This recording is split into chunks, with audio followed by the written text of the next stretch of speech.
Regrettably, I won't be able to be present at these awards, the IRD Awards, because I'm of a bereavement and I need to go abroad for a funeral. It's regrettable. Nonetheless, I'd like to express my gratitude for this award because it's overwhelming. It's overwhelmed me because I didn't think that, I never thought of this coming. So at this time, I'd like to say thanks very much for the provider of these awards and for my community that has supported me for these awards. IRD honors Roy Forbes-Allen and Jerry Anderson for the numerous records they have released over the years. Their continued contribution to the British reggae in the UK as record retailers for over 40 years, and their efforts to make Harlesden the center of British reggae industry. Proudly, it's been celebrated on the 1st of July this year, 2019 in fact. When did you start in the music business? Actually, I started this music business in 1973 on my first business in Jamaica. I returned with a classic idea of importing Jamaican pre-releases from Jamaica to the United Kingdom. I started that actually in 1973. At the time, I was working for Trojan Records, which I started doing my Saturday record sales there from 1971, but it was actually 1973 that I started. I started in my house. We actually established a business in Harlesden in 1977. That was 4 years on. And then because it had outgrown the house, you know, I was doing so much business in my house and it was overwhelming, to be honest with you.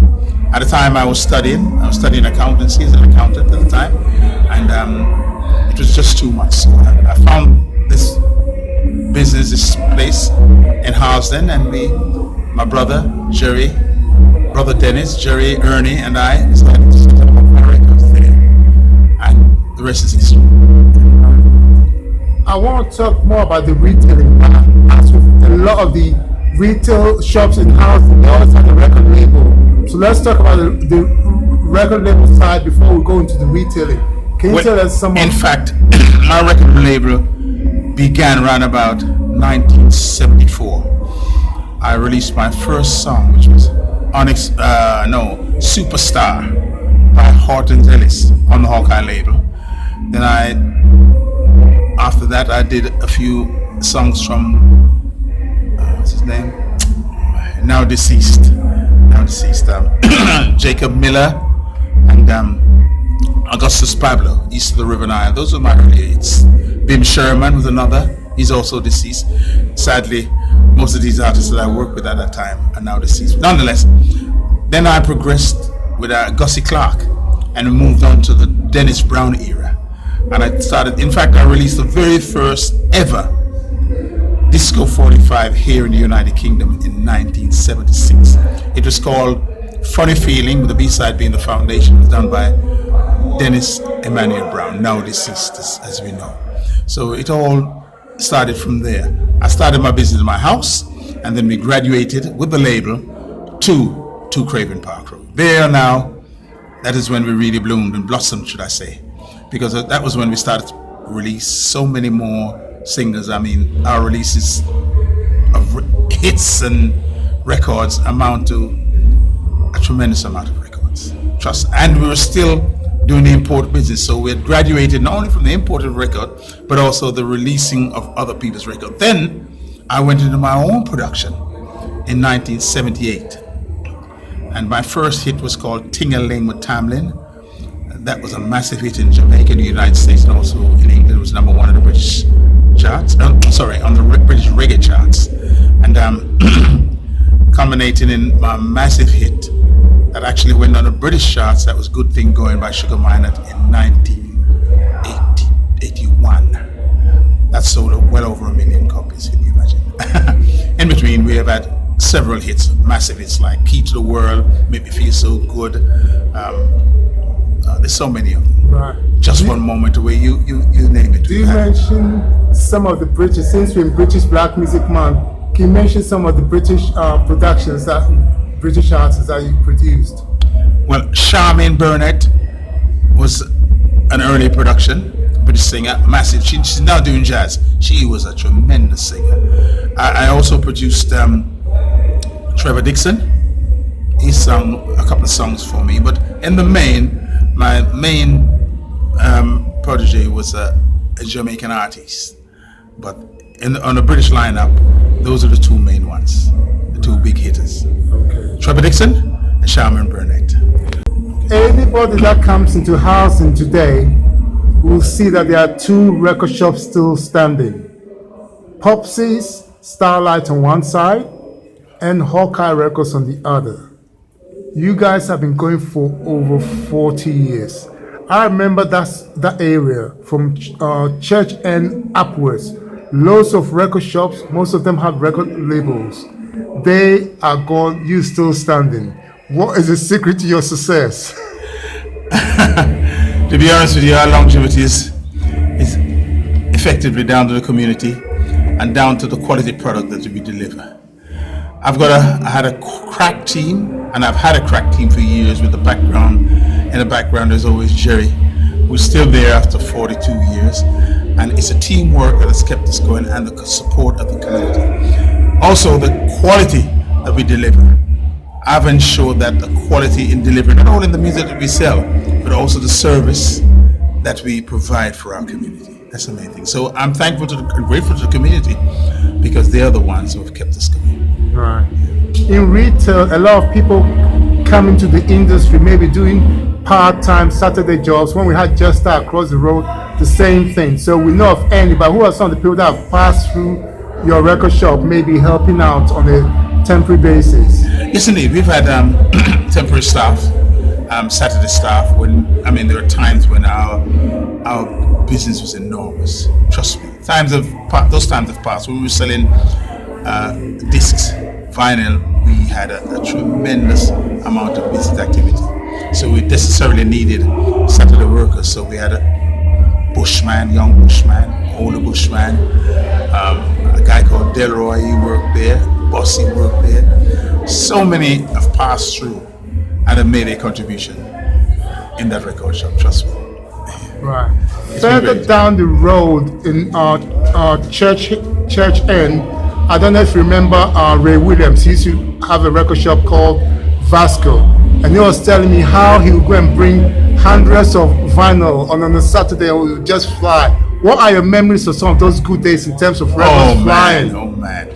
To be honest with you, my importation of records for Jamaica was something special, because I used to, on average, get about 3,000 singles from Jamaica every single week, and there was such quality that they would go within a week. Unbelievable. We had customers coming from all over the country coming to buy records from us, and that was just the import side. Then we had the retail section, because we were having the quality retail, and then we had the production side. So all told, all around, it was fantastic business for the time. Fantastic. So 40 years on, obviously the industry has changed. We've got internet, digital. What are some of the impressions? I mean, looking at a 40-year range, what are some of the things that stand out to you industry-wise? Well, I've noted the marked change in the industry has been the movement from vinyl to CDs, and that somehow affected us tremendously. And then, as I grew older in the production side, I thought that it was time for me to move on. So I diversified my efforts into other businesses, restauranting and catering, sports, football, etc. So it was less of the records by that time. Then I decided to go and do my accounting work. So I worked as an accountant as well. So that somehow, distracted me from what I really loved. But now I'm back in it, and it's my heart, it's my heartbeat. Music is me. And I am music, trust me. Because I still reckon that I have a contribution to make somewhere along the line. Even though I'm an oldie. I think I'm an oldie, but a goodie. Who knows? Well, you've been recognized with an IRD award, but yesterday you were also recognized in Watford. Can you tell us briefly about the award? This award means so much to me. It's an award that reflects the feeling of the community and for the work that I've put in. And it's made me feel vindicated sometimes for, the efforts that I've made in the business and in the business fraternity, the music fraternity, in fact. I'm so very, very proud, trust me. Okay. This is a moment that I'm going to cherish for the rest of my life. So hopefully it's a long life, so it's a long time to cherish. And lastly, right in front of your shop, we've planted the reggae tree. We're hoping that in years to come, it will become a reggae icon. Can you briefly, in that context, tell us about Harlesden, because we claim it to be the reggae capital of Britain? In essence, I would not contest that. I firmly believe that that is the case, because so much have evolved from our area. I mean, you think of Trojan Records, Palmer Records, Hawkeye Records. We were developed there in Harlesden and there in Neasden. I mean, that's where it all came from. I'm very proud. I'm so proud, it's unbelievable. I'm smiling now as we speak, because I think of the reggae tree that's planted outside of my shop, right opposite my shop, and I'm so proud. It's so touching to know that, the recognition is there after you've put in the effort. It's nice to be rewarded. And I'm very, very, very happy and proud. And grateful, of course. Mr. Hawkeye, thank you very much. Yeah. Give thanks to the Almighty God, of course, for the presence, my presence here, and your presence here today too. Have a nice day, and hopefully on the 1st of July, you're going to have a Thank you.